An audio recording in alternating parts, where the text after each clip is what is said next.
Well, hello there, everyone, and welcome to Touchstone Pictures, otherwise known as Shanghai Noon. I knew what that was. I knew it.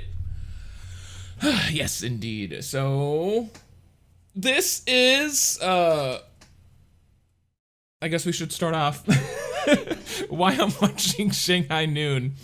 We actually, whenever we first watched, this was back when Hollywood Video was still a thing, which we had a Blockbuster in town, but we always went to Hollywood Video, which is kind of like it's pretty much Blockbuster.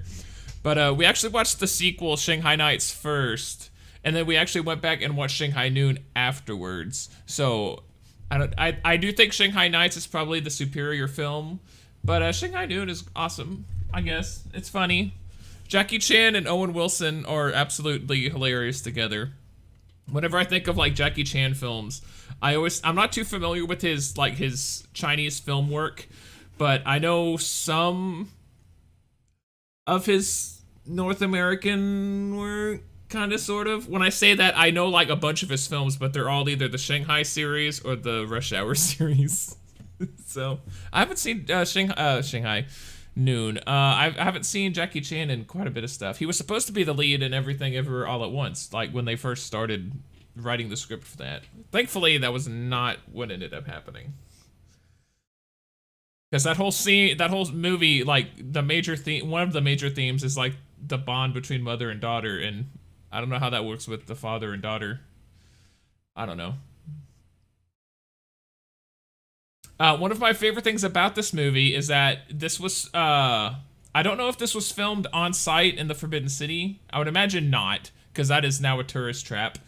But a lot of it is actually filmed on location, I do believe. This was like back in the heyday of special effects, where this was in 2000. So like, this is the mid 90s to very, very, very early 2000s. Like 2003-4 is kind of when like CGI started getting crazy. But this was like the sweet spot in Hollywood where like special effects were used quite sparingly and people were still doing stuff on location. Oh look, it's Lucy Liu. Oddly enough, it was either I wanted to do a double feature tonight. I was going to watch either Shanghai Noon and Shanghai Nights, or I was going to watch Kill Bill 1 and Kill Bill 2, both of which involve Lucy Liu to some degree. I should also point out that I am a American white person, so I don't know if any of this is like accurate.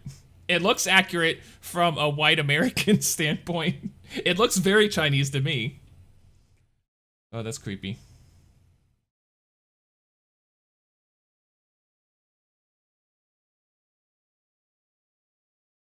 You must perform. I'm assuming by now English imperialism was already in its heyday. I honestly don't know when England took control of Hong Kong. Let me look that up. England, Hong Kong. Let's see, when did that go down? 1841. All right. And this was like 1880, so yes. Good God, I didn't realize it was like 110 years that, oh, never mind. Apart from a period under Japanese occupation during World War II. So it was about 100 years that Hong Kong was owned by Britain. That's crazy. I didn't realize it was that long. America. Wow, Jackie Chan has an impeccable English accent for being a, maybe he's just repeating like what he's hearing. But his accent is very like westernized. Wow, that's crazy. His character shouldn't be able to do that.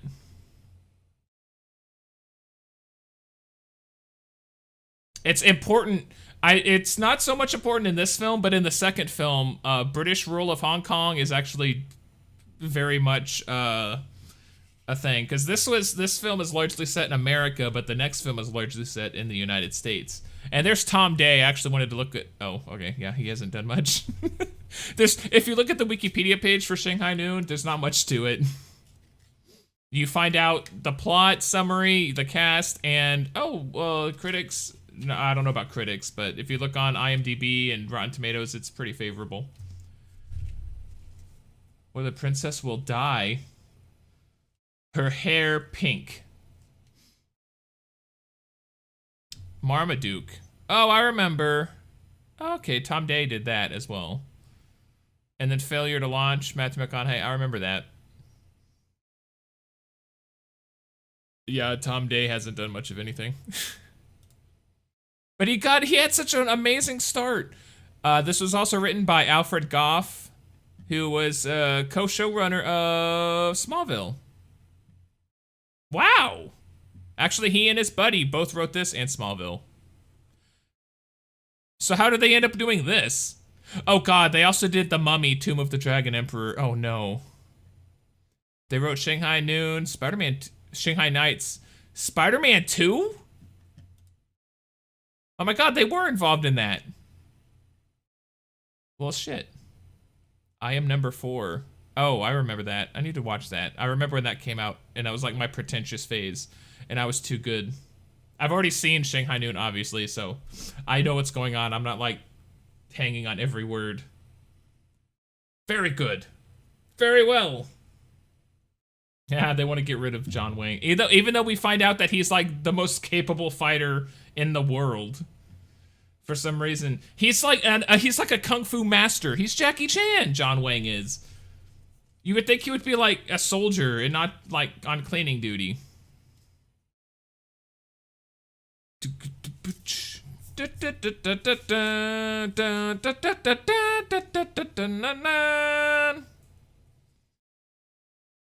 Okay, I'm gonna close up these Wikipedia articles because I don't need them at the moment. Well, I don't even need the Shanghai Noon one because that's not gonna tell me anything. This just about doubled its gross, so I don't know how much advertising they did, but it was, I mean, it was successful enough for a sequel.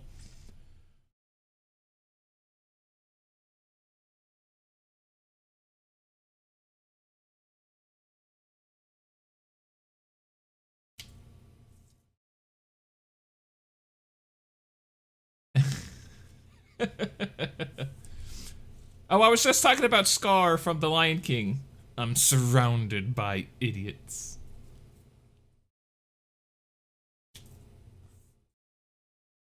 We're just gonna wing it. Look at that muchacho. You know what? When was the Mexican-American War? Mexican-American War date. That was in 1846. Okay, so that was before this. Maybe he did fight in that war. He stole his sombrero. I don't know.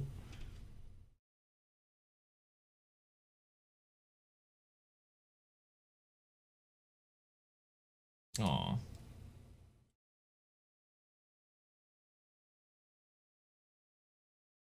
Oh, what a story. I don't know how he knows English. Is the implication that he sat in on a bunch of Princess Pepe's English lessons? Yes, that's her name, by the way.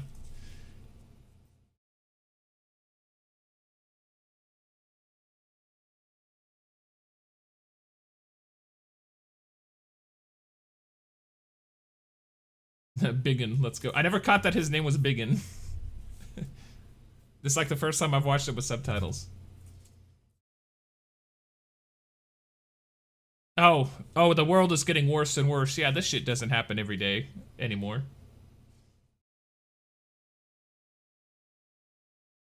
Although I do believe that, like, you just stole from a woman. You don't steal from attractive women. Ooh, that's a thick piece, as they say. Not at all. Ooh.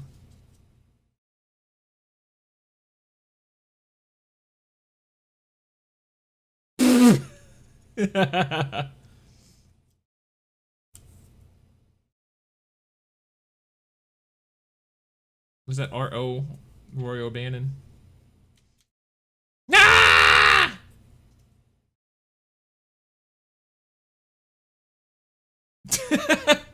Oh, those crazy Texans. Texas. They had a guy who fought in the Mexican-American War and I guess the Texas War of Independence.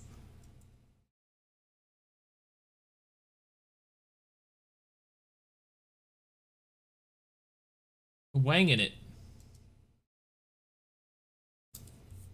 No more winging it. You've lost your winging it privileges. Uh-oh. That's his uncle, by the way. I know I didn't point it out because I was talking about Wikipedia and being shocked out of my mind that the writers of this went on to write Spider-Man 2. Once again, we find parallels between other films. It's the back row seating expanded universe, really. This might as well be a prequel to Spider-Man 2.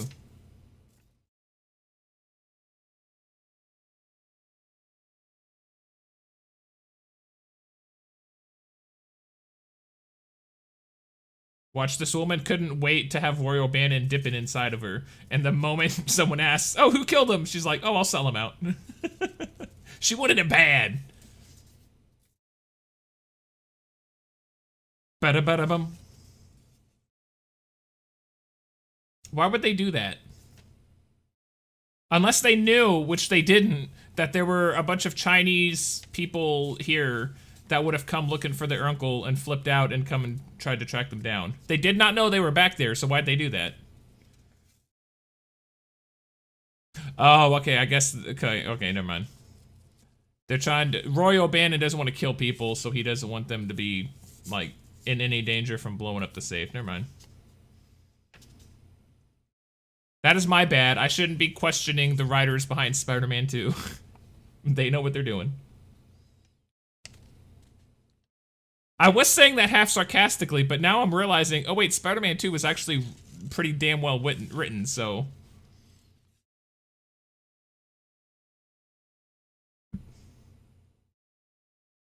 I do wish less money. I do wish that less movies had guns.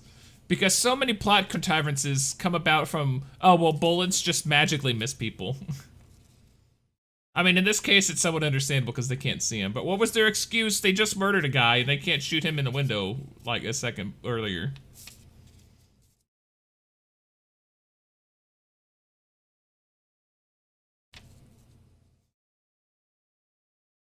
They're still winging it. Uh-oh.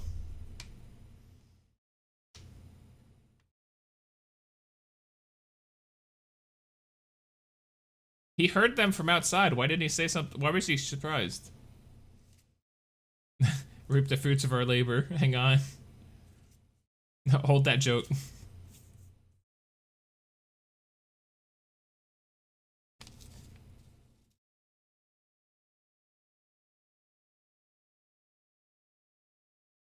See, that looks like a practical effect, does it not? I love this period of filmmaking. Most of their budget for this probably went to that. We need 3 fake train cars, some explosives. You just blew the shit out of our fruits. That's a legitimately hilarious line.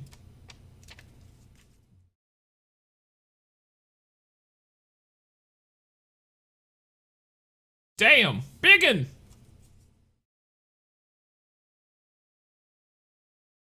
I'm gonna assume Chinaman is not an appropriate way to refer to Chinese people in this day and age.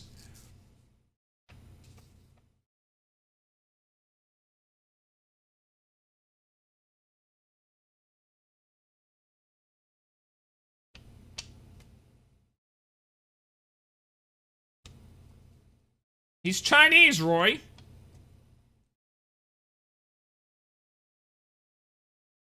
Wow, he's really winging it right now.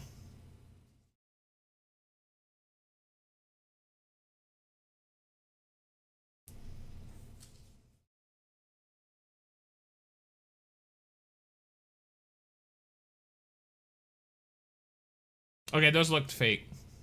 Oh wow, it didn't work. Who'd have thought? John, you better start climbing, because they've got guns. What makes you think they're not going to fire at you? As seen here.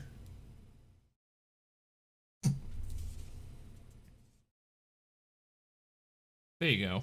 Why didn't he do that sooner?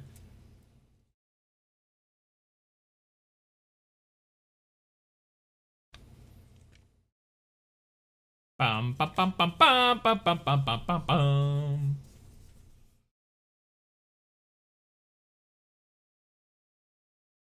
Here we go.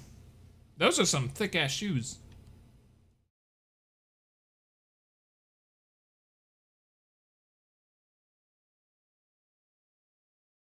Child labor.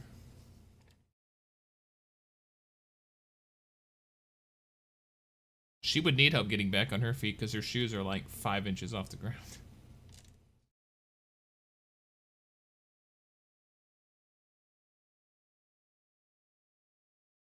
It's a pretty swanky estate.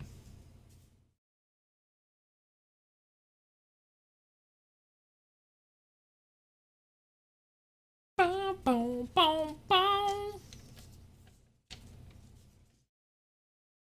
Oh look, he got a train car and he built it like the accoutrements of home. Oh, bad guy. You can tell he's got the evil mustache.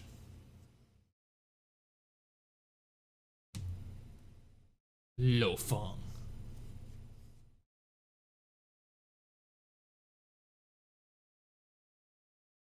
He's a tree.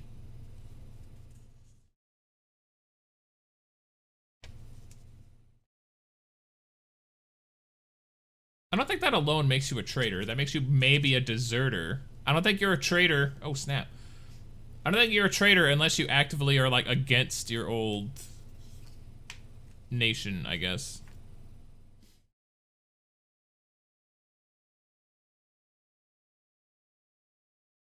Oh, Roger Ewan. He was in Skyfall, the Bond movie. Wow.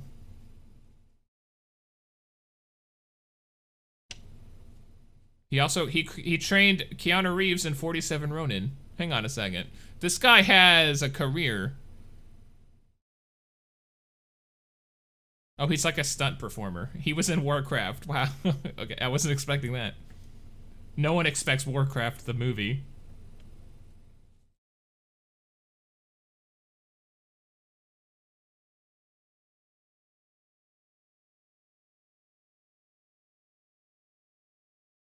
He was also in Crouching Tiger, Hidden Dragon. No. He was in the sequel, The Sword of Destiny. Never mind. I was about to say, wow, everyone was in Crouching Tiger, Hidden Dragon. Even Michelle Yeoh, Chow Yun-Fat. He was in the sequel. I love the decadence that Royal Bannon experiences throughout these films. I like it because it's so hilarious, but at the same time, like, Royal Bannon's a womanizer and a player, but he's not like an absolute sleaze. Like, he has, I don't want to say limits, but he has, like, some level of class.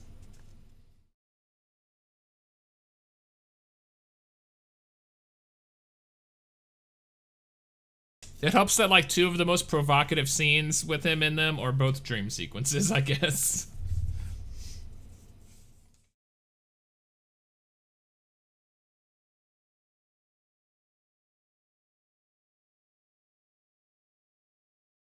Why would you say that? Like, if some random passerby who's gonna want to help, oh, I was in a gang. Yeah, let's not help him out. I mean, I know he's desperate, but...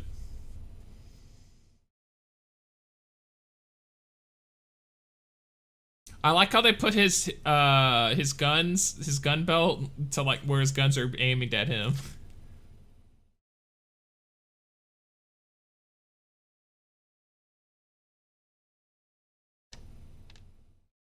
How does John Wang know English? I really would like to know that.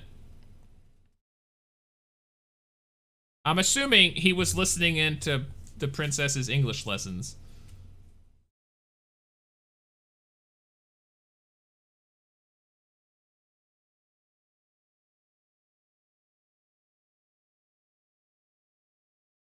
This is 1884, right? If Royal Bannon saw an Asian person, a person of Asian descent, what the odds are? Oh well, yeah, 100% from China. He probably doesn't even understand, like, there are other nationalities over on that side of the world.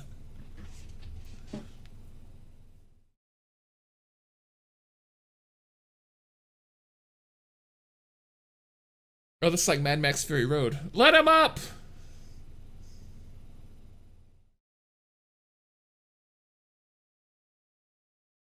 This is your penance for being involved in the death of his uncle, who he doesn't seem to be all that broken up over. I'm guessing they didn't, well, you know what? His uncle didn't seem to have much respect for him either, so it must have been like a tenuous relationship. Here's one of the most, both films have montages, and this is a gorgeous one. I think this was filmed in Canada, I believe it said. The Canadian Badlands, and Exshaw, Alberta, Cochrane, Alberta. Alberta looks like a gorgeous province. This is probably like near up north.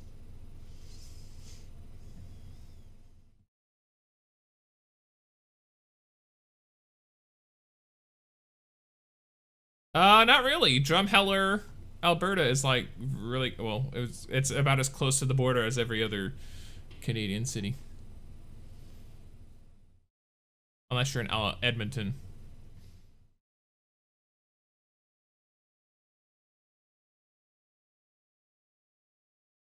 I don't know how, that was a very interesting montage, because a second ago he was surrounded by a lot of snow, which I believe is fresh water, if you thought out. Okay, here we go. Speaking of representation of non-white actors and cultures.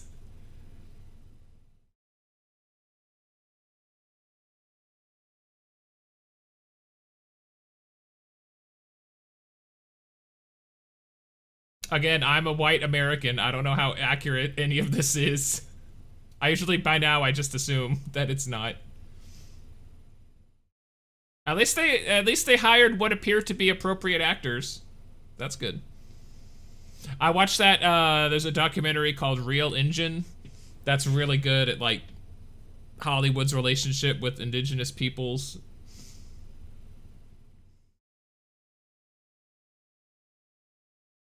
Whoa!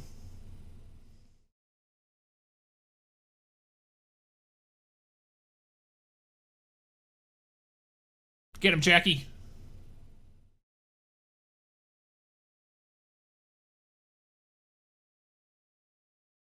At least I understand that this is far more appropriate than like 1960s like John Wayne Native peoples and Indians.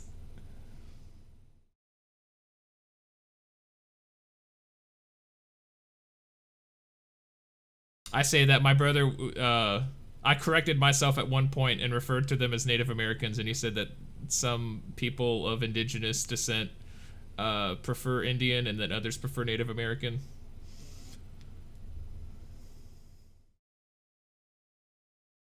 I believe that they say that those are Cree, which whenever I think of horses, I usually just assume the first tribe that comes, or nation that comes to mind are the Cree. Whoa! Whoa! That was one hell of a stunt. Not really. Dude, that guy needs to, we need him on the Houston Texans. he can catch stuff. He was like the Randy Moss.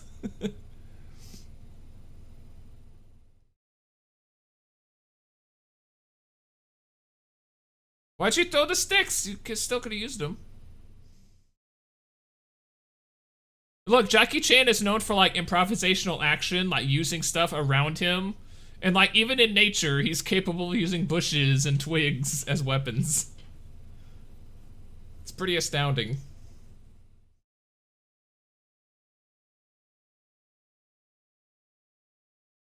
Oh, don't hit your friend. That'll incapacitate him.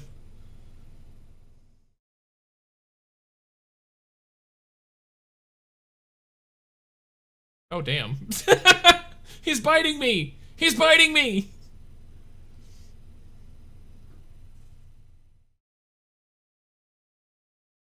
Yeah, just run. I got a bone! See ya.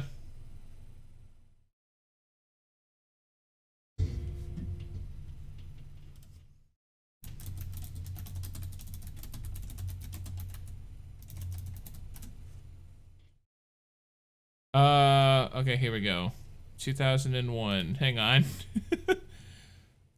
Here's an article, bluecorncomics.com. Indians Shanghaied by Shanghai noon. I guess the absolute least I could do is like educate myself.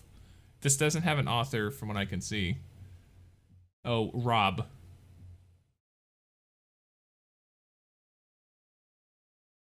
Oh, Crow, never mind.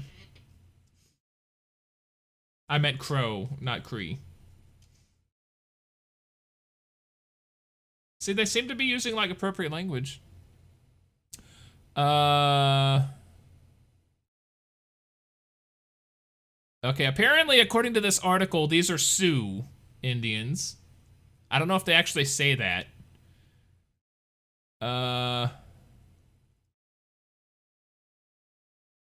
The Sioux character has no idea why Chan's character is saying how to him and simply responds in kind out of politeness. I do know how is a cliche and is not generally appropriate. See, he knows English. Why doesn't he know Sioux? See, at least they're making fun of him for it.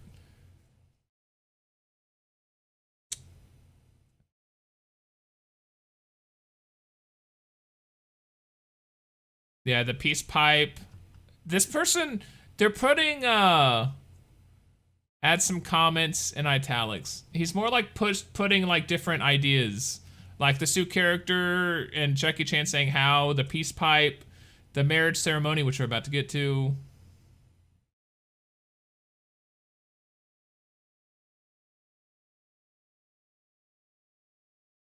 Dude, Jackie Chan's having a ball. I wonder if he actually like took a few drinks before the scene, like method acting. And there he goes.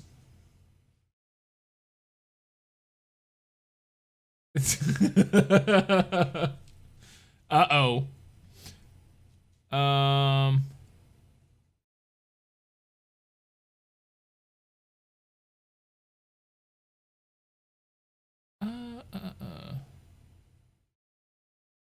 Oh, this person actually includes some references to some films. Pocahontas. Is that the Disney Pocahontas? Yes it is. Wow. Lots of movies. Powwow Highway to Dances with Wolves. I haven't seen Dances with Wolves. I've never heard of Powwow Highway.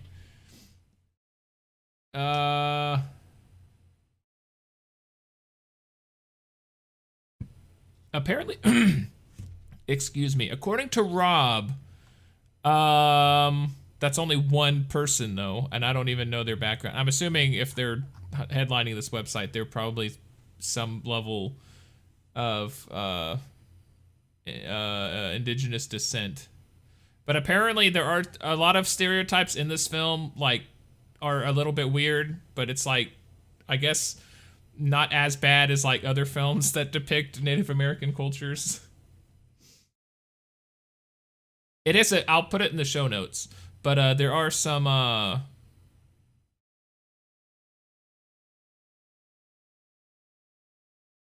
there have been no bits mixing Chinese and Japanese culture, no indication that O'Bannon can't tell the two people apart. In fact, O'Bannon has been relatively sensitive and enlightened throughout the movie. He never calls Chan anything but Chinaman. That is, I guess that's a positive out of all the things you could call somebody. There's the how.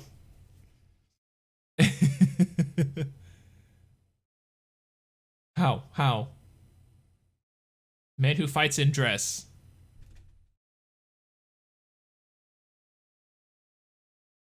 Hahaden. Look, there's some like there's some gender roles being flipped around in this film. Wow, this movie's got everything, and it was filmed in 2000. Wow.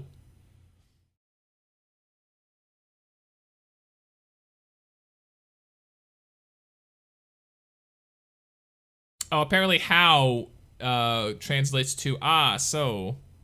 As in, so yeah, this. But it's not a greeting.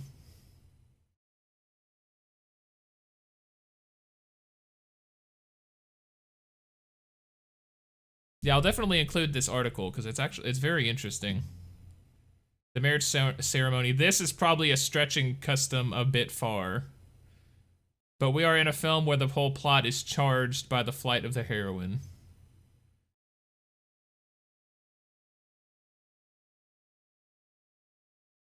At least he's not a white guy. I mean, you're not wrong.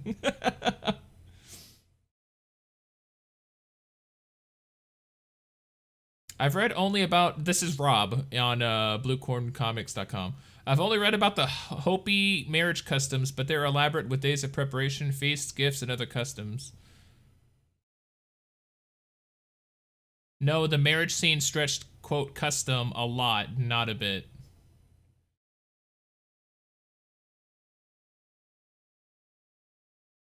Oh, Dances with Wolves has problems of its own, but compared to Shanghai Noon, it's a model of decorum.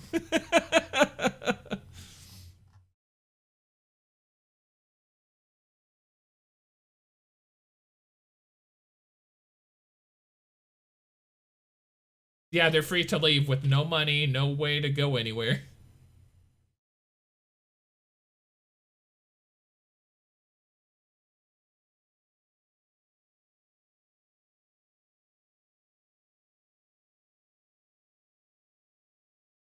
Oh, here's a Deadspin article. Shanghai Noon is the goofy kung fu western you didn't know you wanted.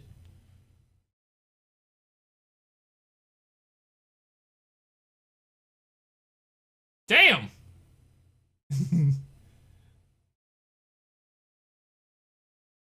They're Jews! That's one of my favorite jokes.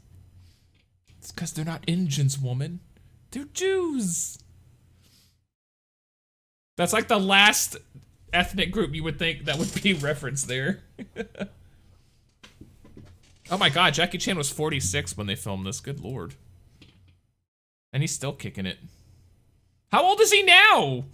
He's in his like 60s, 70. Good god.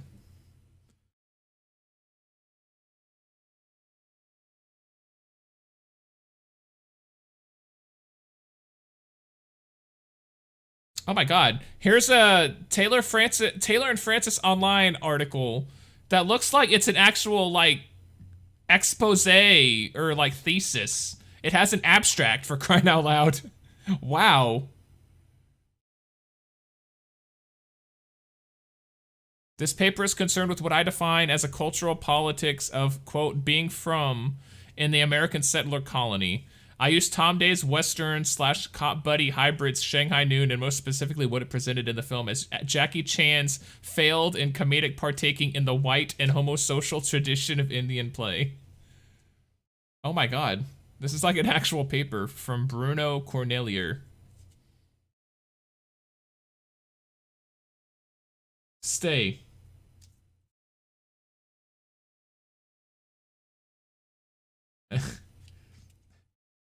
I'm assuming you can actually teach horses how to do that, but...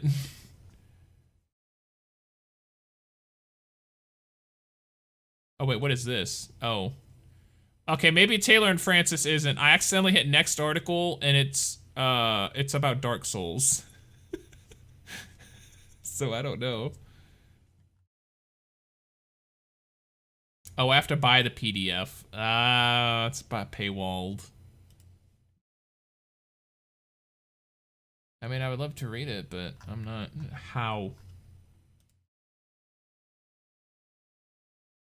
Globalizing unsettlement. Yeah, I would love to hear this guy's thoughts, but it's behind a paywall. At $47!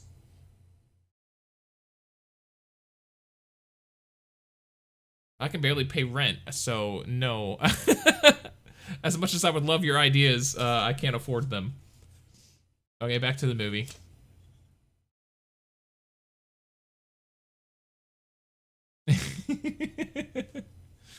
Not amused.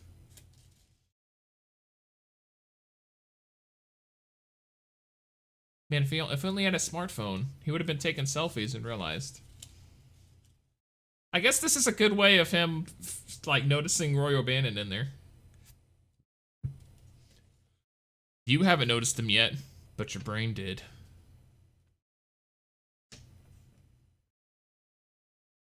The guy's like, ooh, it's some strong whiskey.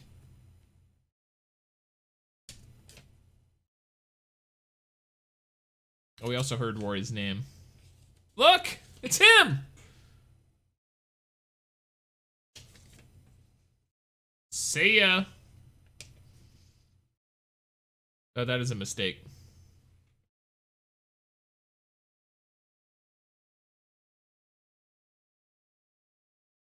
What was he clicking at the horse for?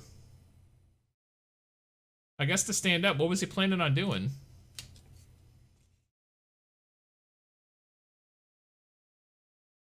I believe Kimosabe is Japanese.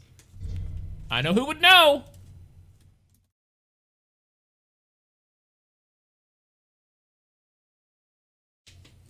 Oh no, that's Tonto as the Native American, the Lone Ranger sidekick. Never mind.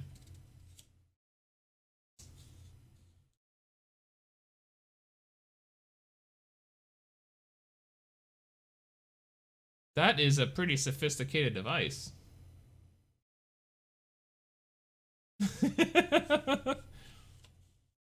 Ain't that something?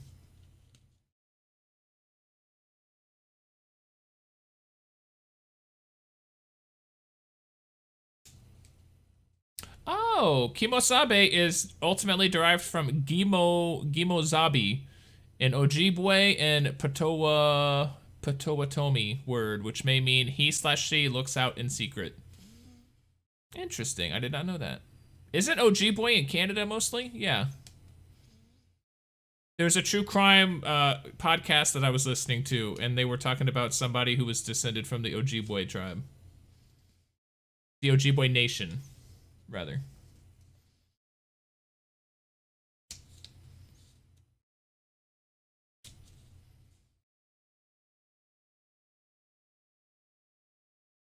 Ba-dum-bum-bum-bum-bum.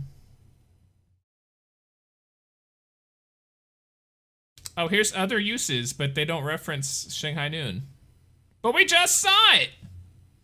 Oh yeah, there it is. Used by Owen Wilson and Jackie Chan and Jackie Chan. It was just Owen Wilson. It wasn't even them. It was some bar goer. I need to correct Wikipedia right now.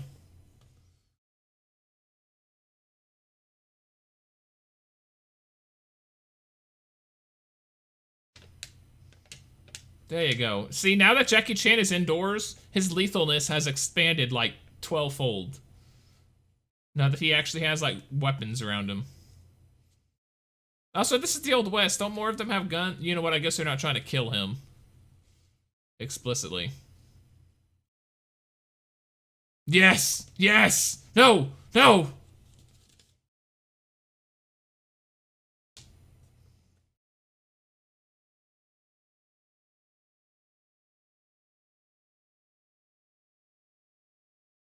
That guy looks like a sheriff.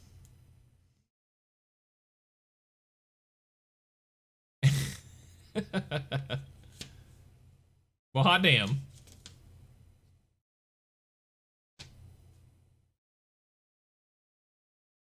I think last time he said Chinaman. He said Chinaman like he was a superhero.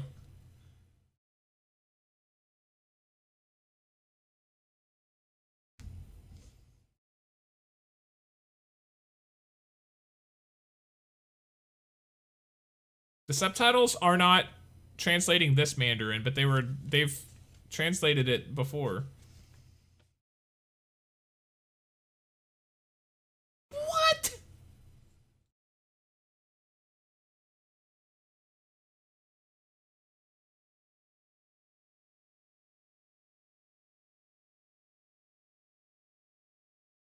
Ah, the thesis of the movie. I like that.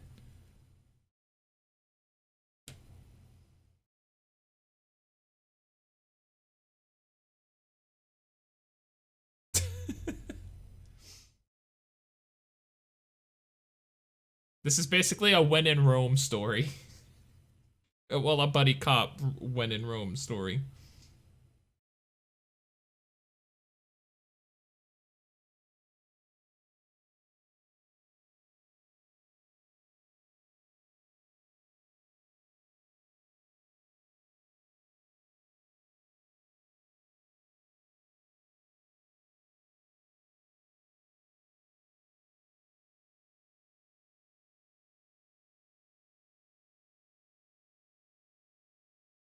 I really hope Owen Wilson never fixes his nose, because I love it. It's his most distinguishing feature, other than his wow.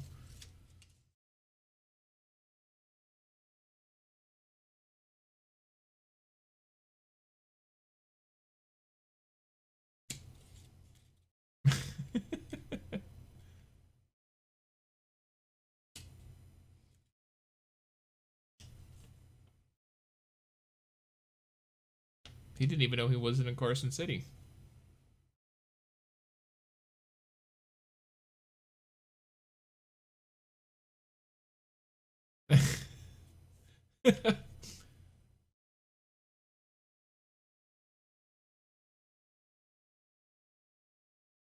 You know what? I guess if you are a badass fighter, I suppose the Imperial Guard would be a good place for you.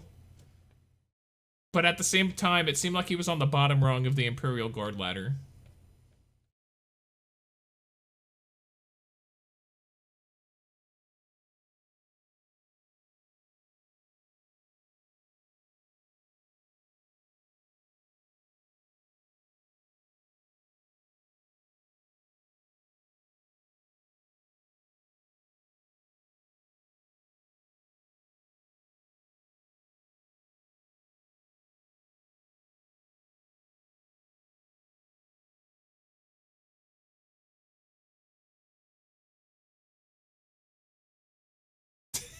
Roy O'Bannon is a very simple man. He's an idealist when it comes to money, women, booze.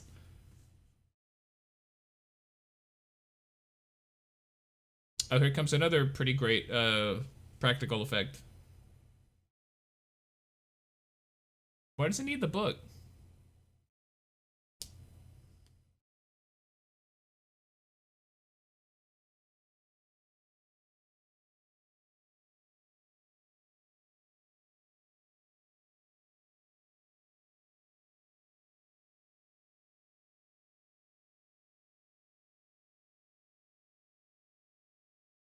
Well, it's a good thing you did it, otherwise you wouldn't have met him again.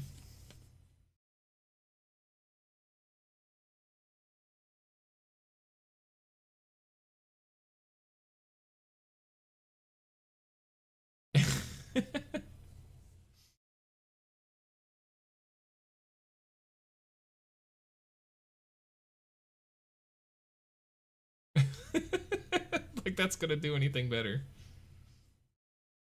If we've learned anything from Zack and Wheezy, two brains are better than one. It's a good thing neither of them are looking out that window to the left there, because they would see what was going on out here.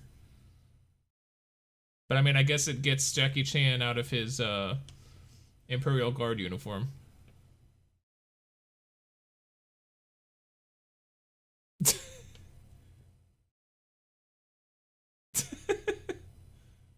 No.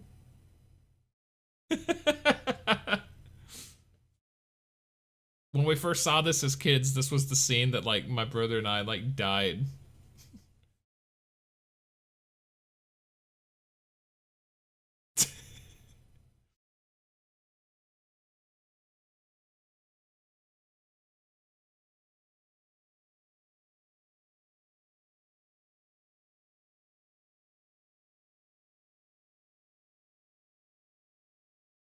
I'm fairly certain it's a lot older than 2,000 years. But Roy O'Bannon doesn't know that.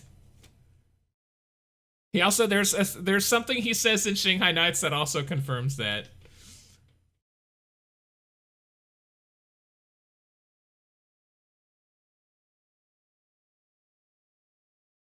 Yo. Oh, that zoom in was brilliant dolly work, by the way.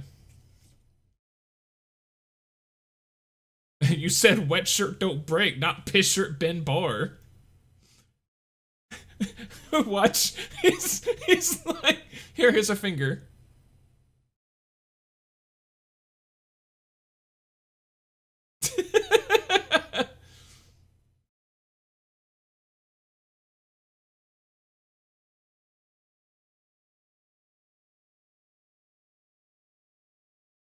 Look, he doesn't want to touch it, but he's getting his chest all up on that pea shirt.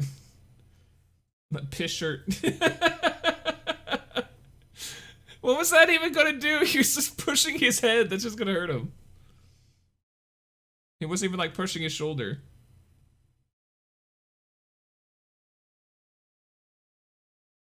Here comes that great practical effect, by the way.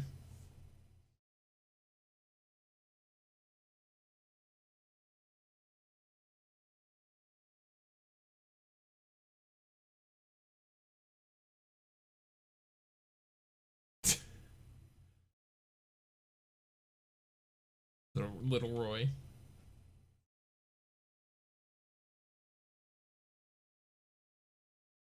It's gotta be a cushy job, just chilling out.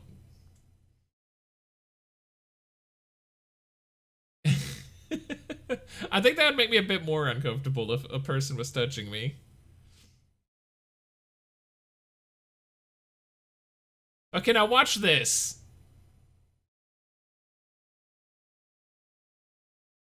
Okay, the oxen, once that stops their momentum, it's not like they're, like, heave-hoing, you know?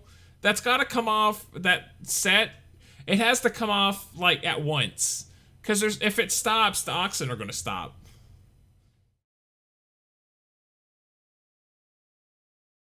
No filth, no cussing. I've never noticed the rules on the right there. What do they all say? No filth, no cussing, no spitting. I've never noticed that before.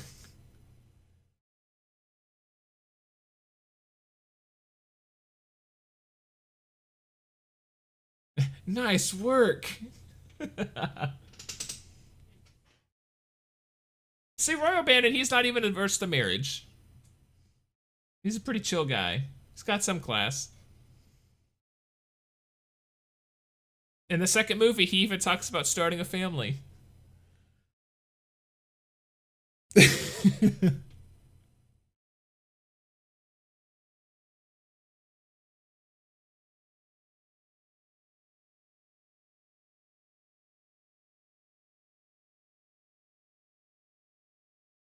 I love horses.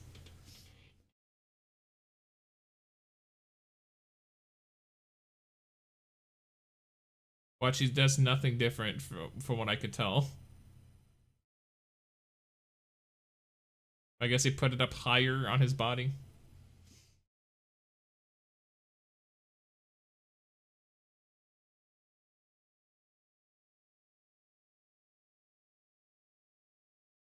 Pay.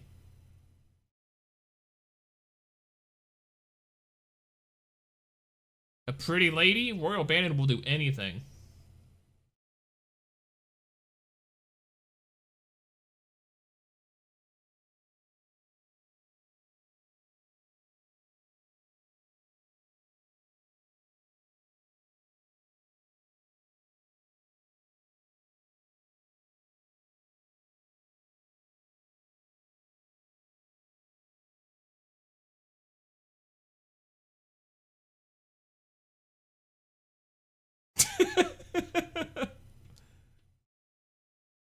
Chippy Chawa.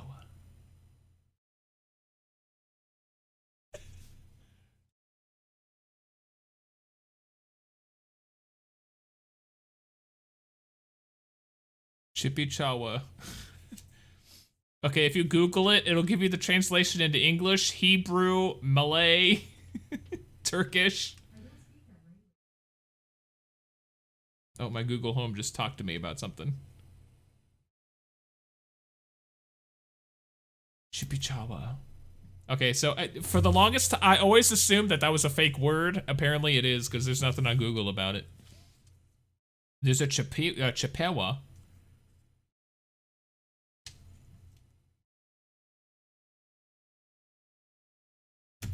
Shanghai noon. What are the odds that these guys would show up right here on this day, right after Roy O'Bannon?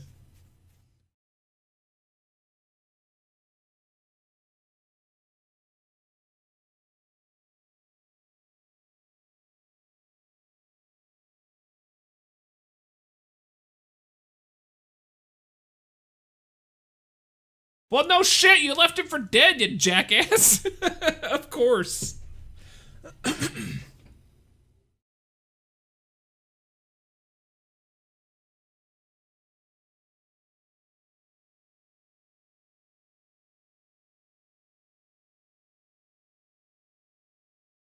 John Wayne?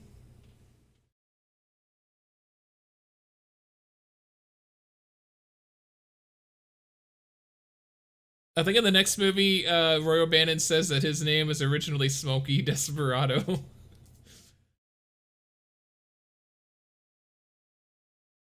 I think Rob even points to it in that article I cited earlier. There's a difference between laughing at other cultures and laughing with other cultures. And again, I'm a white person, so I don't know like how any other audience would see things. But a Chinese person's name being Chan Wang, and then an American hearing that as John Wayne, that sounds legitimately funny to me.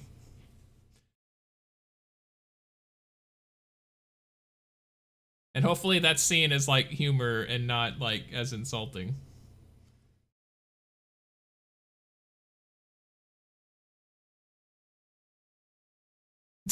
No wonder Roy O'Bannon doesn't like to kill people. He can't do it. Damn!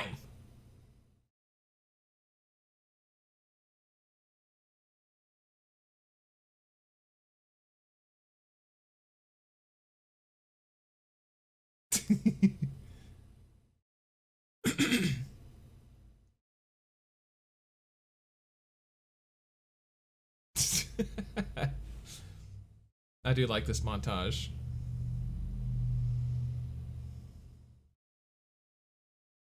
See, he's got to learn. You know, this is where the sun sets, not where it rises. Even though that's also a Japanese thing.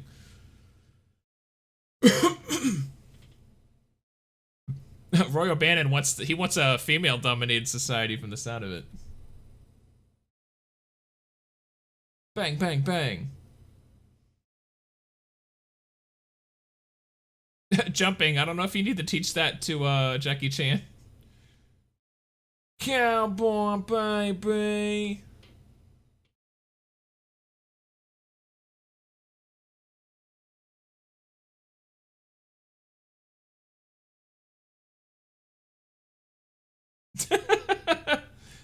My horse is definitely not my best friend.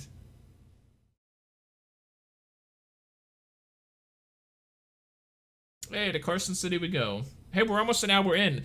I can't express to you how shocked I was that I didn't even realize this was nearly a 2-hour movie.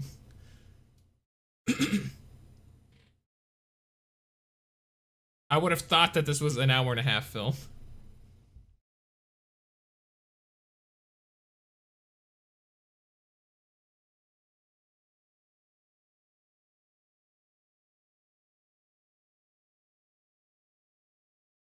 Look, they're talking about tolerance.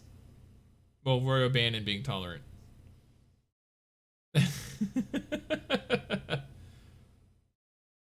He didn't get off the horse that way earlier.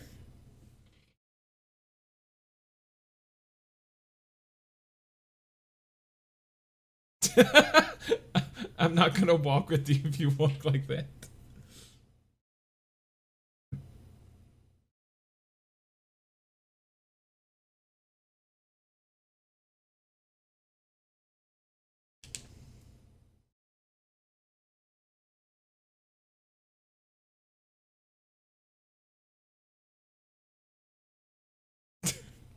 I think that comes up later. Drives girls crazy.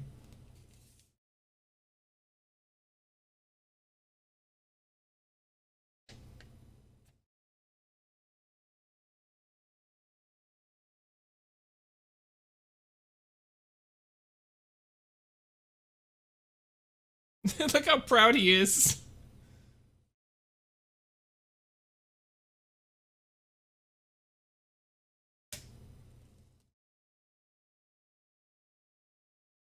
I mean, his name is Smokey Oh, no. His first name is Wyatt Earp.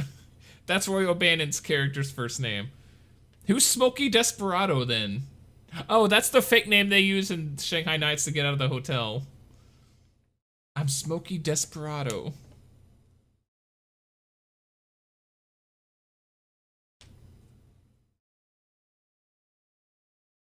Posse.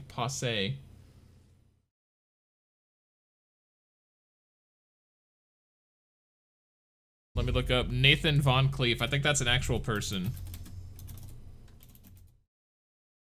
But a lot of these names are like legitimate people. Oh, apparently not.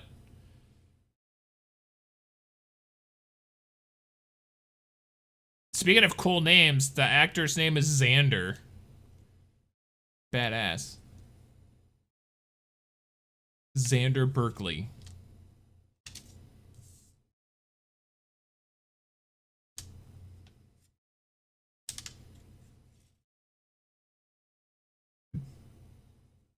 That was some bad editing or directing or something, because it looked like they were on two different sets. Jackie Chan stepped outside, we cut someplace else, and then we cut back to here and he ran back inside. It didn't look like it was happening in the same world.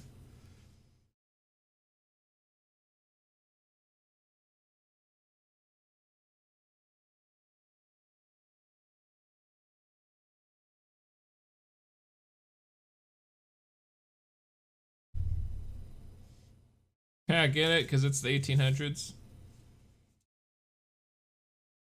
I'm shocked he didn't use a more pejorative term. You know what? He's working with, hang on, let me check. He's working with Lo Fong, so I guess he does have some, some level of working respect for Asian people. Damn.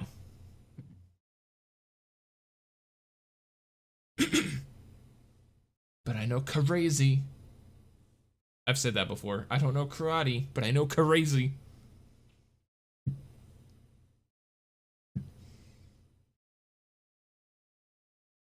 You've been sold out. You've been sold out by a smooth criminal.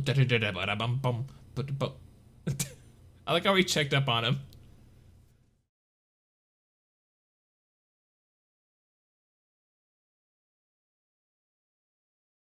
Oh, I never caught. That's a subtle... I don't know if it's subtle, but that's a hint that he's in league with Lo Fong. I never caught that before.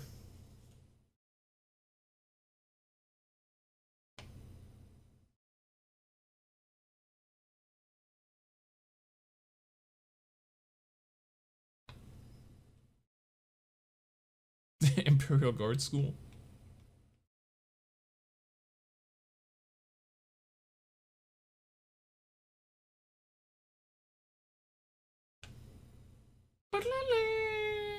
Wow, wow, wow.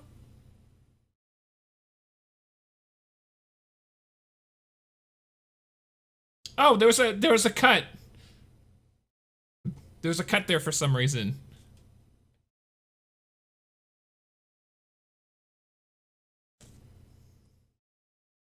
Look at that body over in the casket over there. I've never noticed that either. Is that a person or a mannequin? There are people in the doors over there watching. Maybe someone is like, oh shit, it's Van Cleef. Let me pretend like I'm dead.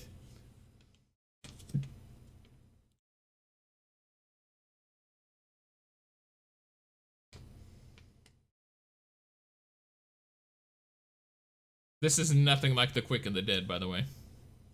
Hey, we need to watch that. I've griped about it enough. Oh, I'm just not realizing that article about Nathan Van Cleef, that wasn't even on the Shanghai Noon Wikipedia. That's the villains wiki. Wow. I'm assuming there's not a Shanghai Noon wiki page. Or Shanghai Noon, like, its own wiki site. Shanghai Noon wiki. There does not appear to be, no. It's on the Total Movies wiki. It's on Wiki Wand, whatever that is.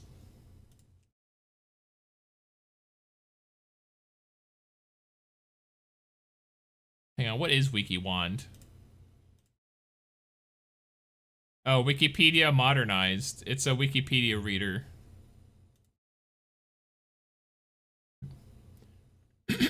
Excuse me. I don't know why I'm coughing so much tonight. It's to clear my throat, but I don't know why my throat needs cleared.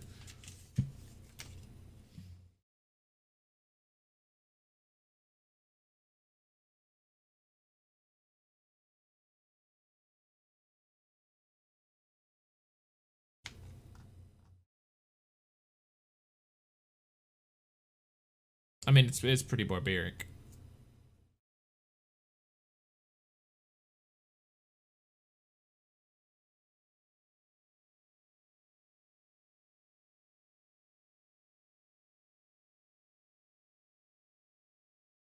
He's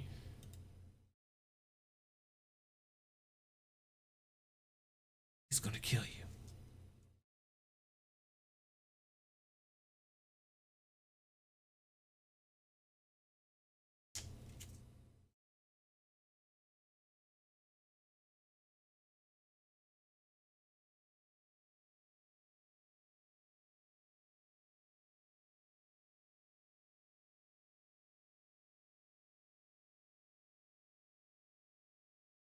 Damn! It was like that scene in Everything Everywhere All at Once.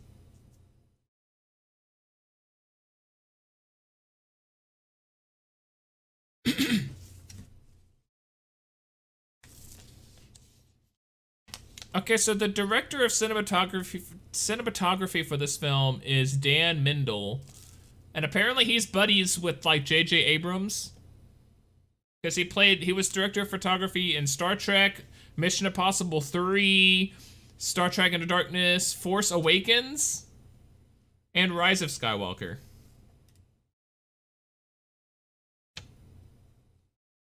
All of these people just like hanging out and chilling and being friends and doing each other's movies.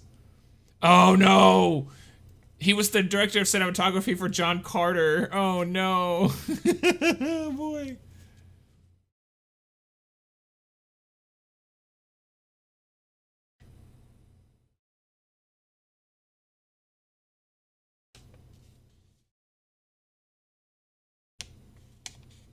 John Carter, one of the worst marketing campaigns in movie history.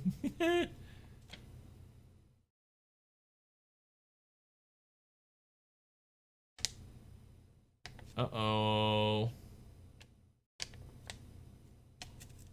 It's been a while since we've seen Lucy Liu. I wonder how long she spent on set.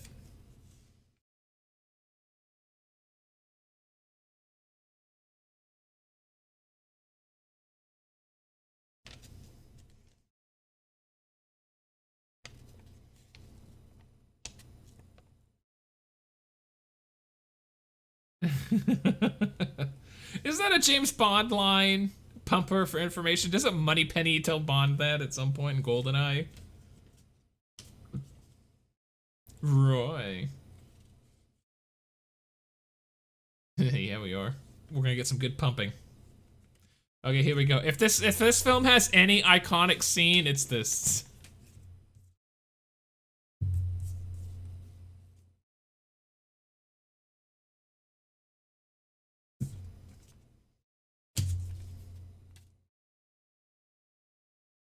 There was a Red Letter Media episode that came out. They were talking about the Northmen, and I think it was Mike. He was talking about how, like, in the 1800s or whenever the Northmen was set in, like, nobody he expected people to be dirtier, but like human beings have been clean for a long time. I don't think humans have ever like enjoyed like being dirty and like rolling around in filth. I know like the ancient Egyptians brushed their teeth and stuff.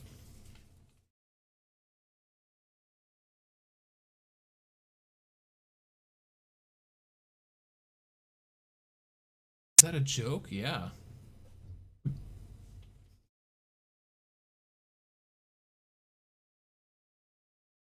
Like even before soap, like human beings washed themselves. Well, except for the Hebrews that went on to become Christians. Jesus was against washing your hands. Or I guess rinsing your hands off with water.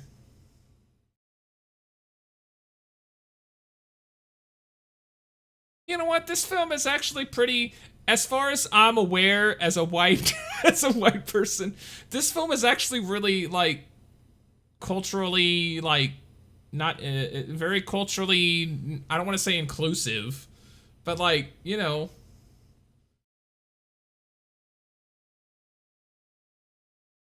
from a cultural standpoint, this film is actually pretty okay, from what I can understand. Uno mas. I still to this day will say uno mas just because of this movie.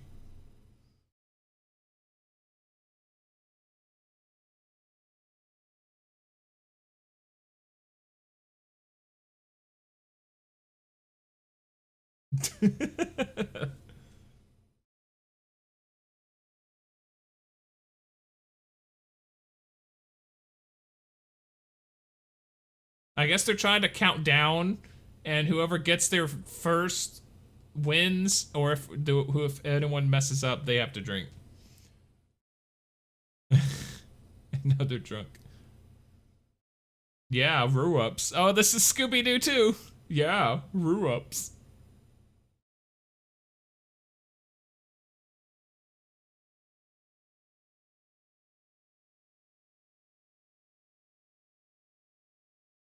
Please get your hand off me.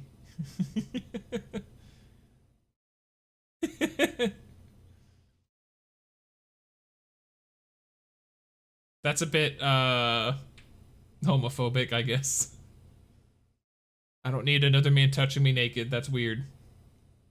There's nothing wrong with that. Especially when you're naked with them already, playing drinking games and getting drunk with them.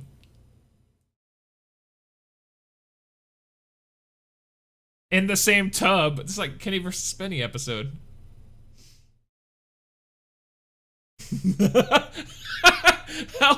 I'm asking how long did that take to get that take, because I know in the end credits when they do the gag reel, they have quite a few takes of that. Uno mas. His line delivery there is hilarious as well. That is a well-trained horse.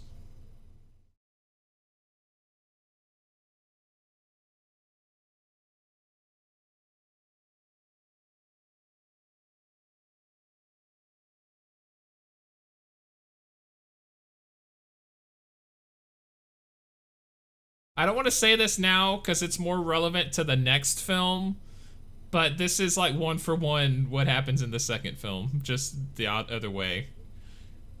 The sequel of this kind of suffers from, retread sickness. It's a sequel, so we've got to have some stuff brought in from the previous movie.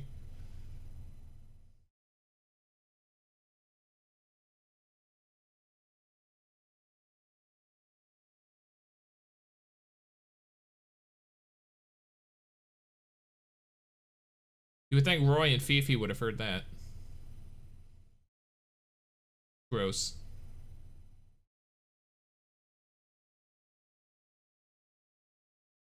Oh, what was he planning on doing the whip with the sex worker?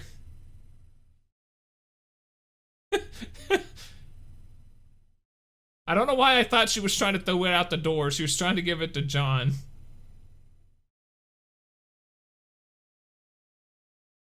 There you go. Hell yeah!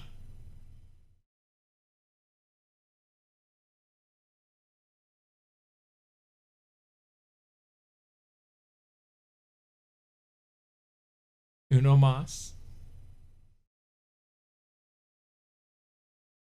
That must have been a breakaway window, because no one can fall into a window. Well, you know what? This is 1880. I don't know how sturdy windows were.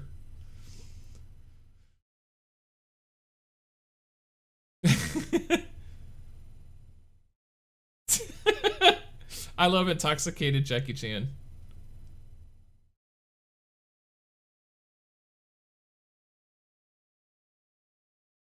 Okay, this is... I hope you have a cup. Ow. That actually does come up in the second film. It really doesn't matter, because I'm going to talk about these things in the second film anyway. So, I mean...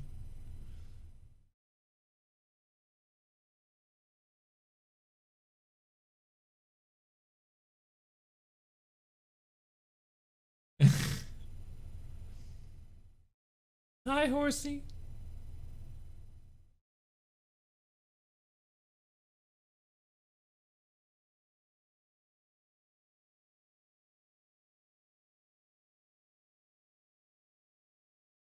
Ah, it's a joke.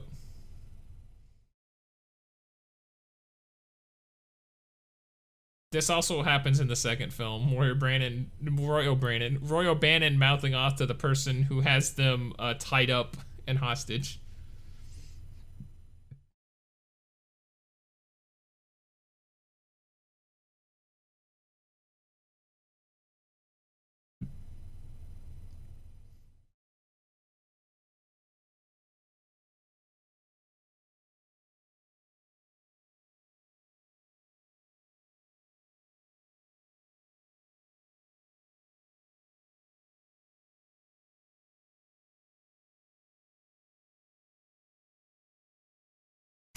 This is like that scene in Rush Hour 2 where Chris Tucker's like, I don't even know why I'm in here. I ain't even Chinese. I'm almost certain pinatas did not exist. Hang on a second. Hold up.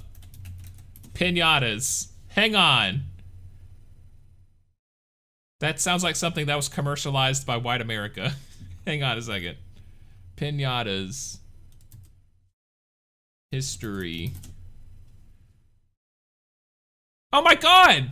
Pinatas can actually be dated back to Chinese history. Wow. It is thought that Marco Polo saw this celebration in China and brought it back to Italy. Oh my god.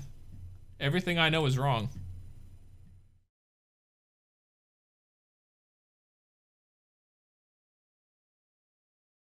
Their origin is not Spanish, but Chinese. In the 14th century.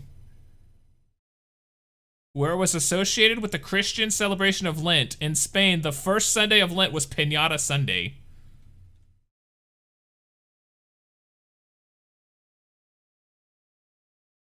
Look, even Roy is getting amped up.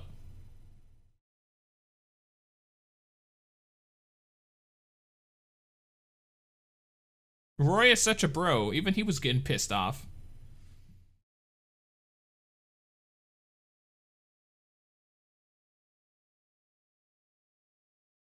Oh, this is like the Ballad of Ricky Scruggs or Bobby Scruggs, whatever. Something Scruggs. First time? It's a meme now.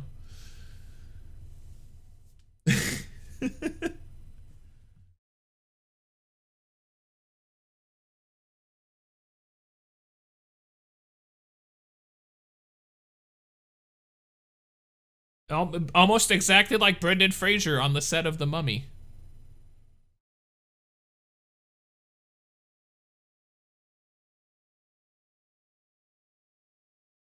The art of making modern piñatas falls under the Mexican craft heading of cartoneria.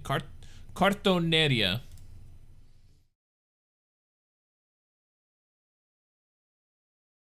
Dia de los Muertos. I would love to be in Mexico City for that one year. Hang 'em, hang 'em.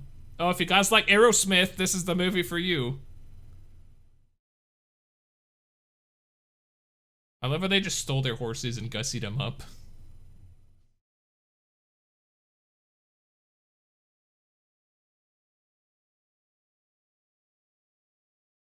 Oh! The subtitle says that Wang whistles. That was John Wayne. I thought it was her who whistled. Because he looked confused.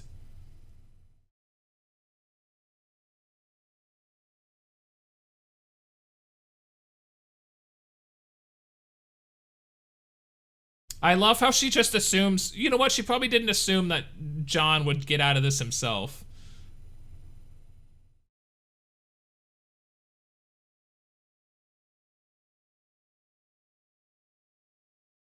She could have just shot Owen first, or his rope, and then was like, oh, I'll get him next. But I like the implication that she just knew that Roy wasn't going to be able to do that, and that, oh yeah, my husband that I've known for like a day, he'll know how to get out of this by himself.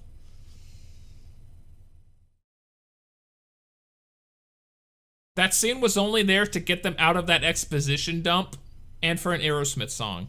So, you know what? I can allow it. I'll allow it.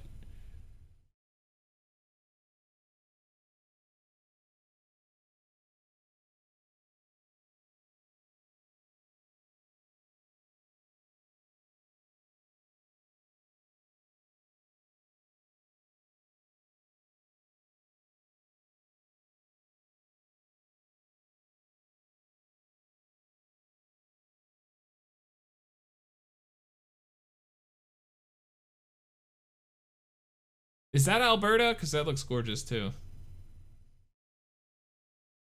I mean, that's the same Rocky Mountains, is it not? I mean, we have that in the United States in like northern Arizona, Colorado, right?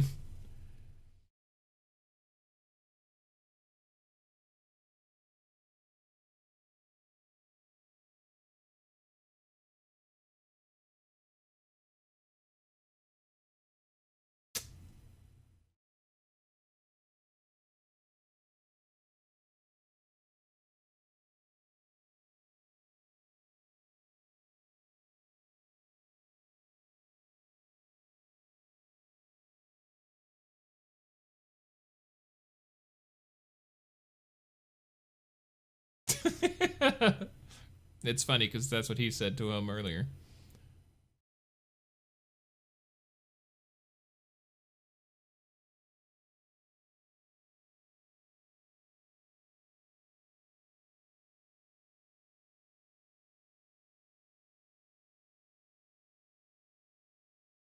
Fun fact: the European piñata tradition was brought to Mexico in the 16th century, but the Mayans already had a tradition that was similar.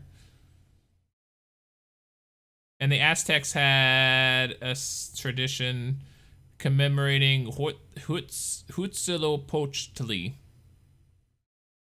I'm not saying that right at all. But the Christian monks there, they co-opted Las Posadas.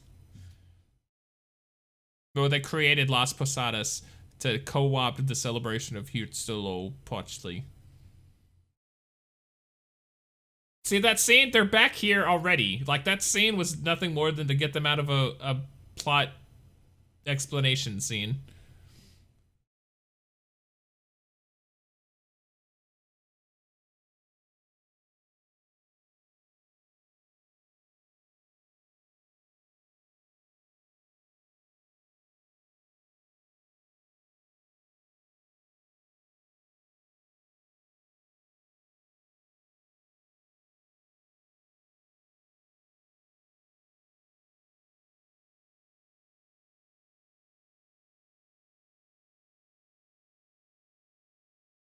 I mean, I brought her a book, so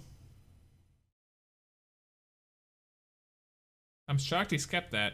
Like, he was captured and interrogated, and no one, like, went through his person, rifled through it, and was like, oh, here, we'll take this book.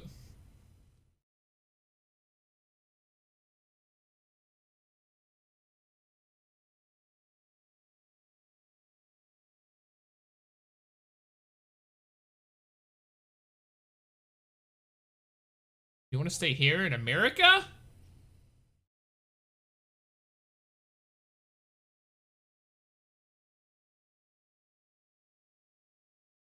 That was a bad idea. This is a worse idea. Just don't move and he'll stop. Why did she keep walking towards him if she knew he was already going to be doing that? She took one step and saw him and he stopped. She could have just stopped there. It's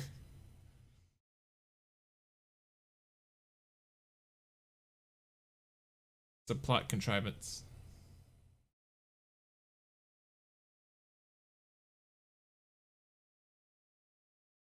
Uh-oh, Spaghetti-O.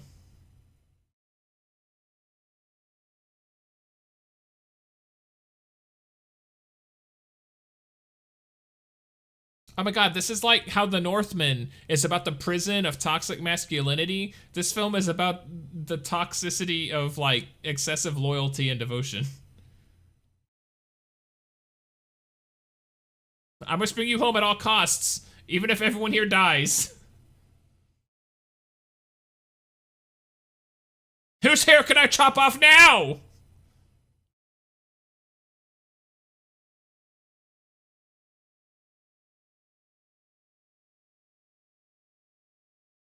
Power, government can only be derived from the consent of the governed. Those younger in the audience will remember that, or well, they'll know that from Barbie and a Toy Story movie. I think Toy Story 3.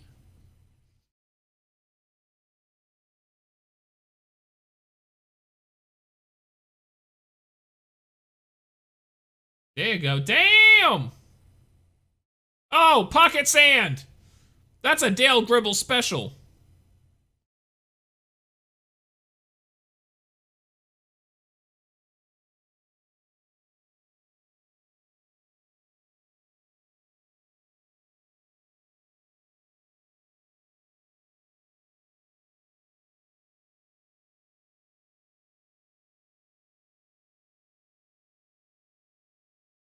Look at that bro smile.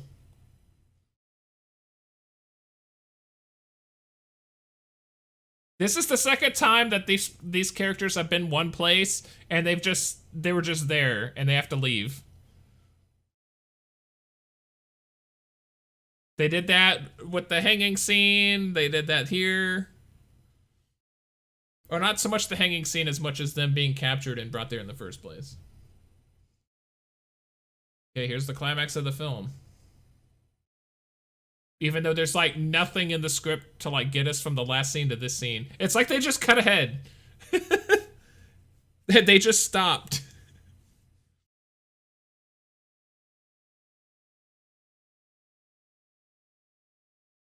I guess it is the day of, and John Wayne would have known, I guess, where they were going with the gold.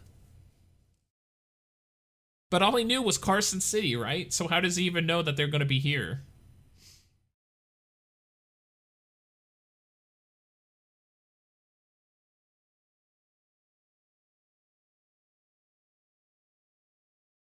What was even the payoff of everyone in the camp realizing that she was the princess? What was the point of that?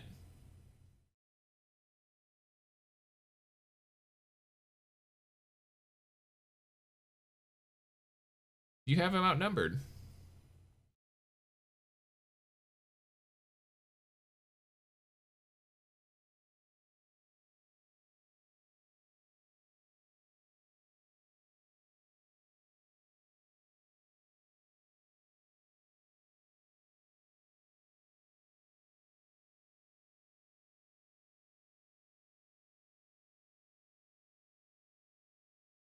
Ooh, that's a lot of gold.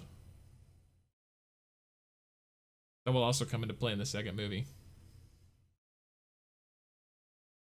Kujo.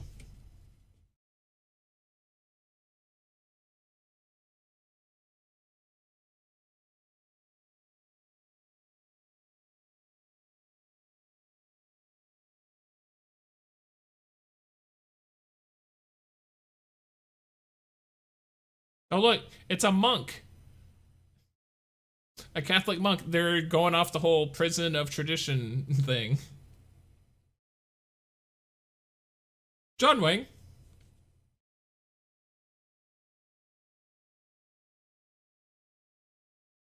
Yo!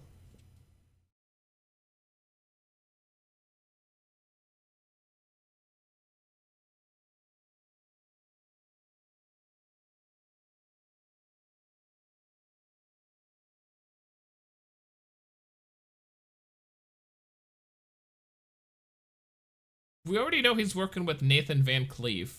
Would it not have been better to like hinted towards their involvement and not explicitly say it so that in this scene it's a lot more, oh my god, they're working together?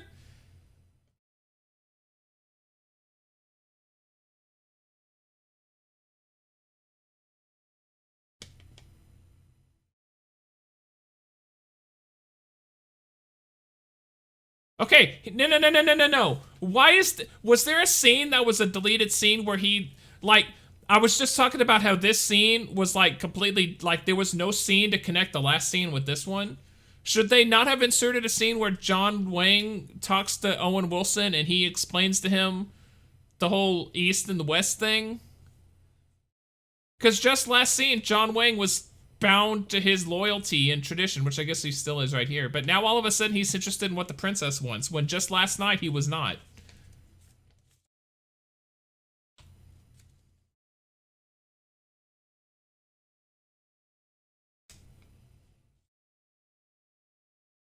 Why is he having this epiphany now? It should have been in a last scene, which could have had some connective tissue.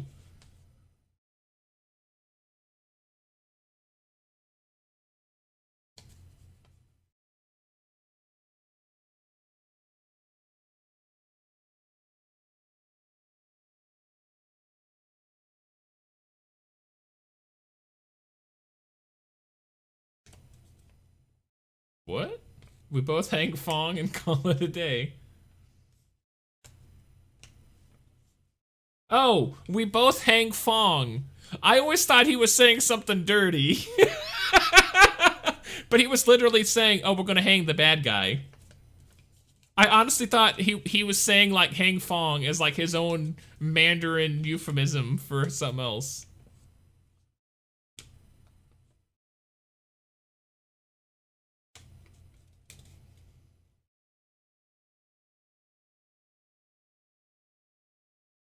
Honestly, that's probably like the most culturally insensitive remark in the movie. So far as I could tell.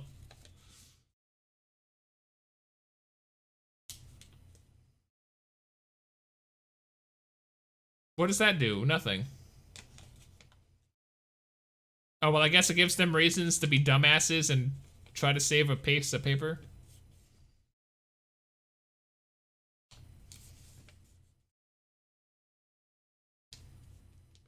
That's what this movie is about.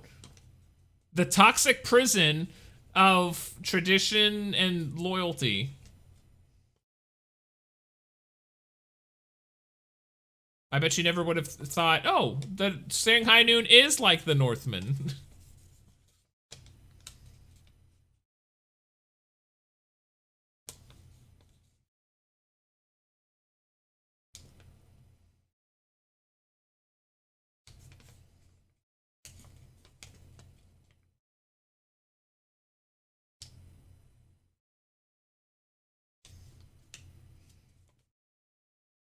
Oh, snap.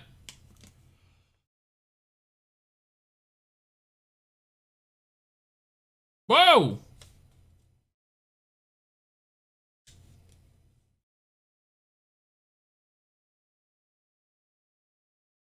Oh, that's a pretty swanky move right there, Jackie.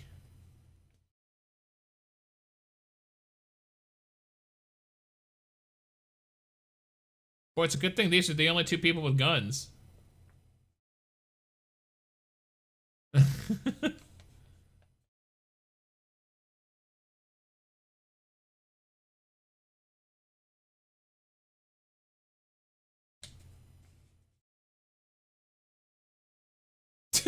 We have, oh, it just, why isn't Van Cleef, like, shooting these guys? He's got enough bullets. Why is he only concerned with Roy? I mean, I guess he's got, like, a vendetta against him, but damn.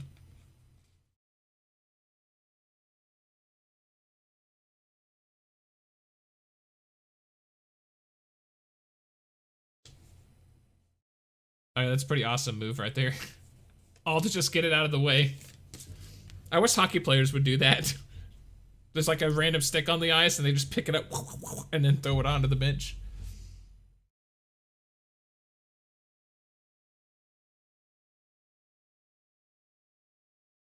I'm seriously starting to think that Jackie Chan should have been like promoted years ago.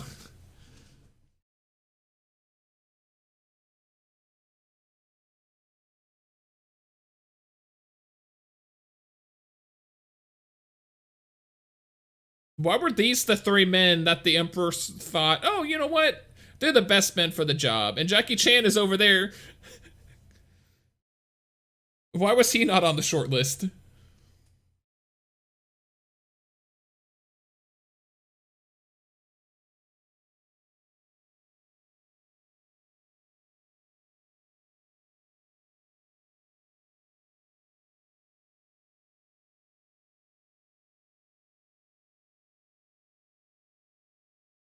No, but you're getting real close.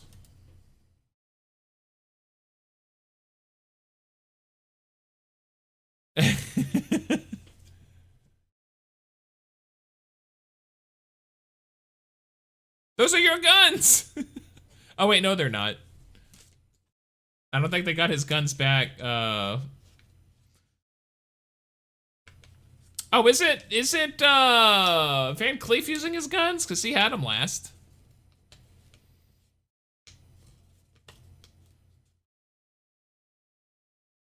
Oh wow, if you go to Lucy Liu's Wikipedia page, she actually is credited up top for Shanghai Noon. I would have thought this would have been beneath her.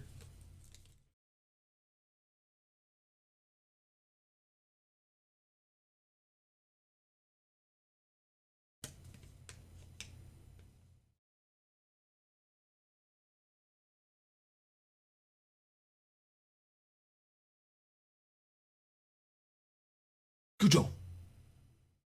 We've said Gujo enough now to know that it means princess. They didn't feel the need, I guess, to subtitle that.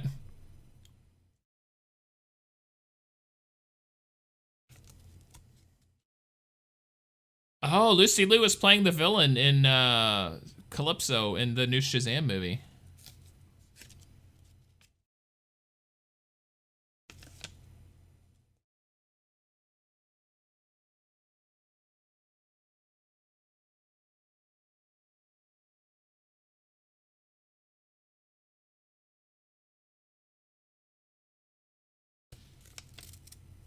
Yeah, he is using his guns.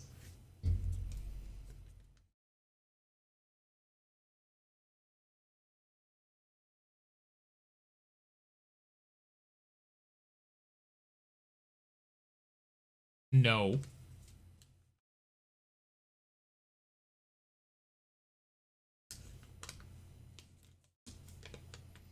How dumb can you be, Roy? Oh, Lucy Liu played former girlfriend in Jerry Maguire. And Hooker in Bang.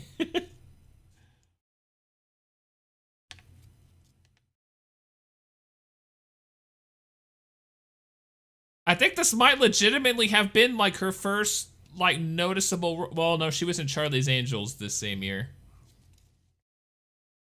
Charlie's Angels might have been her first like major, oh, well, okay, Jerry Maguire, but that was obviously a minor role.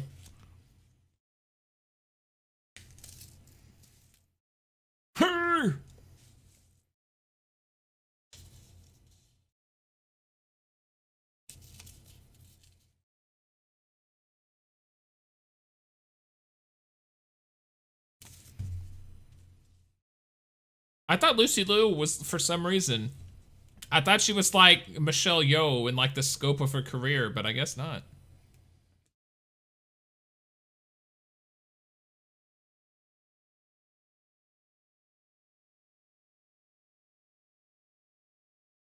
She played Sherlock Gnomes.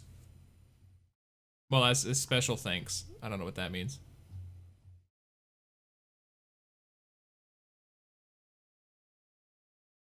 Oh, Lucy Liu does a lot more television. Okay, never mind.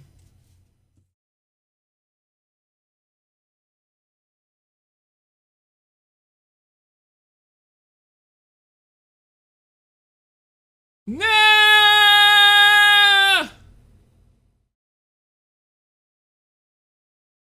Now it's time to be in a movie.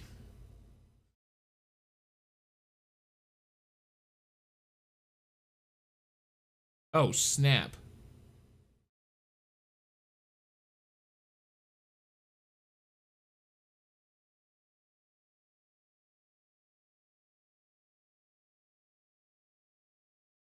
That wouldn't have killed him, would it?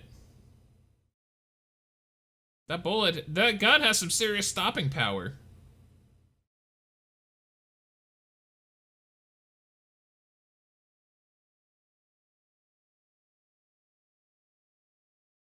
Apparently, so does that beam.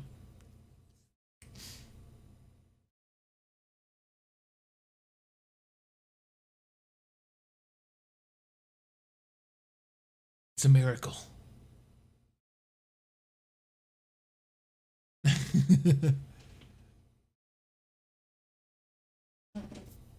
Is Boris Grecian go?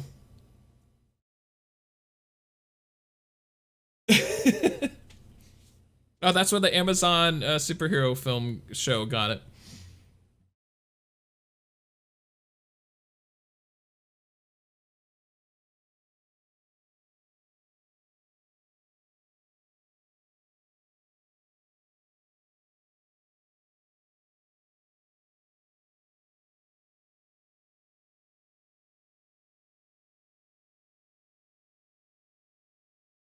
Oh wow, Lucy Liu does a lot of art exhibitions too. Under various names that are not Lucy Liu.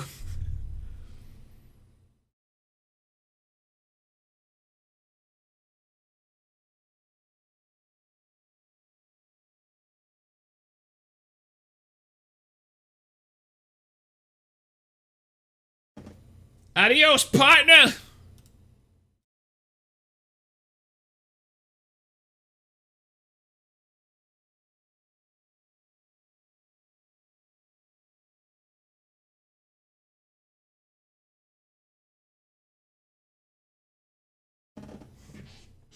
Whoa!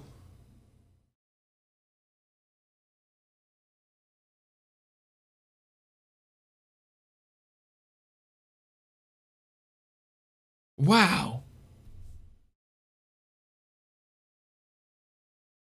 Lucy Liu is also 53. Good God.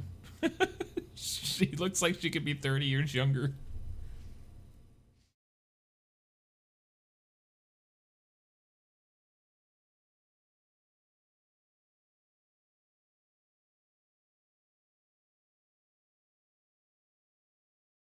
He took the gold. Thank you for telling us. Well, you know what? I guess the guys back there could have put it somewhere. Yo. Good guy, Roy. Straight from the pulpit.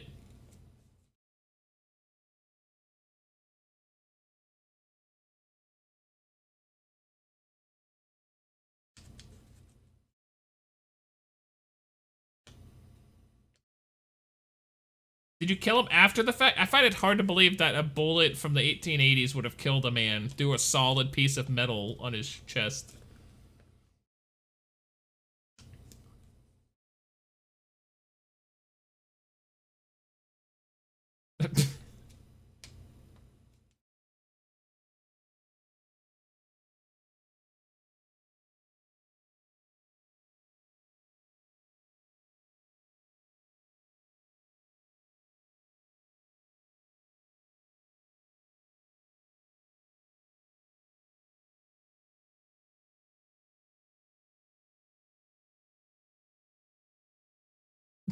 Look, I'm invincible.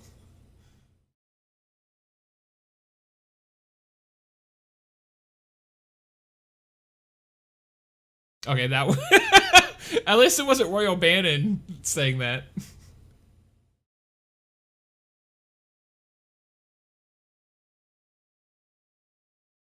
He's invincible, watch.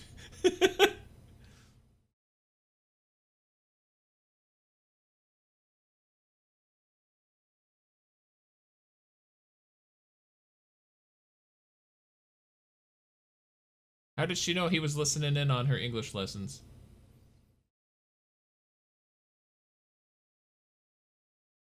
Watch. Invincible! Look at him.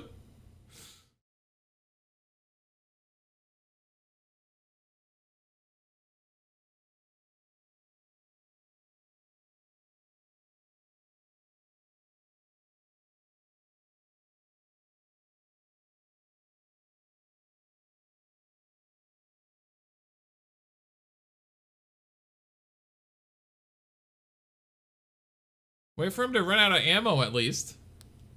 They're certainly gun happy, trigger happy. Yo.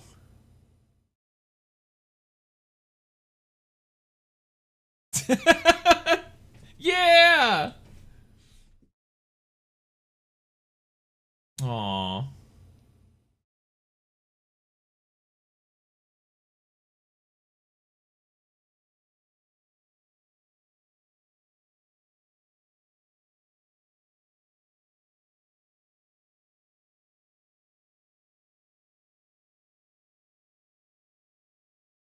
Notice the gunfire has stopped. Oh, well. Theirs has. Boy, it's a good thing they didn't just run out there immediately shooting like they would have. In that situation, they should have opened the doors and immediately started firing at them, and they didn't. Good.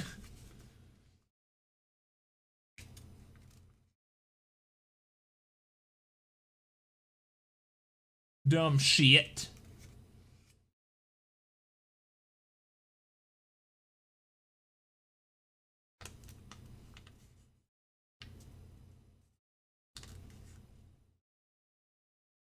Woo! Oh, they do say Kimosabe. How about that? I was wrong. I'm sorry, wiki whatever site.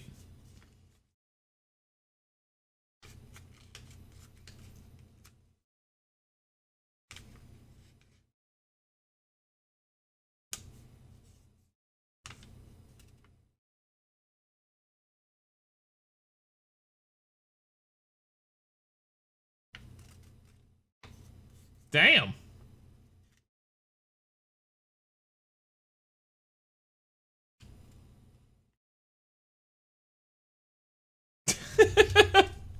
He really does want a female-dominated society. Lucy Liu's popularity must have started in 2000 because they did not have Lucy Liu money for the sequel. She does she does not appear in Shanghai Nights. She gets mentioned.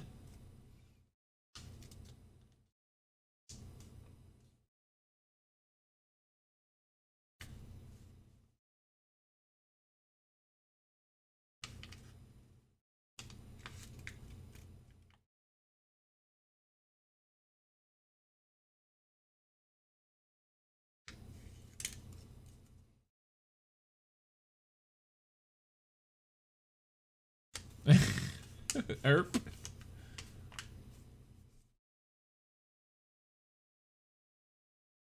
Wyatt Earp.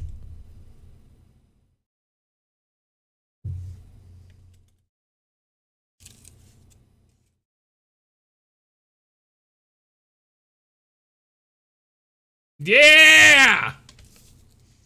Let's say howdy, boys! Get 'em!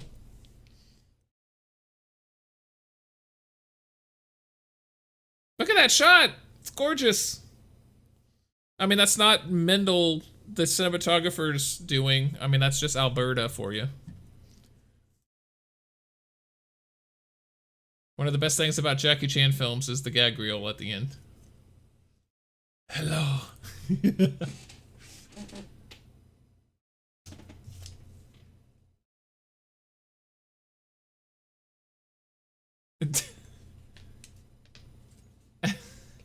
Dentists.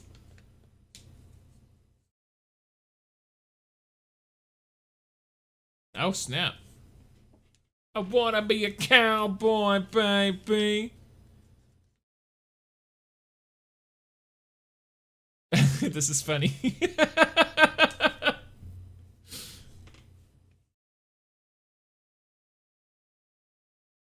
Cowboy, baby. Ow. I did that on purpose.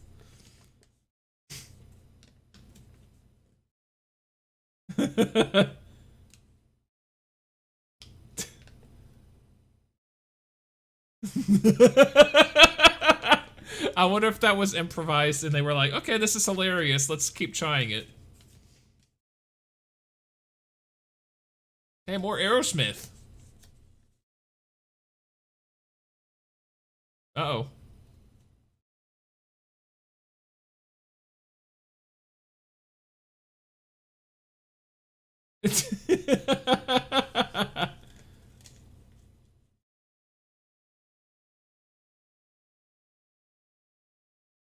I hope they were friends on set.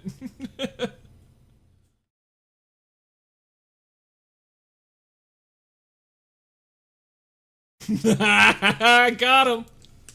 Yeah.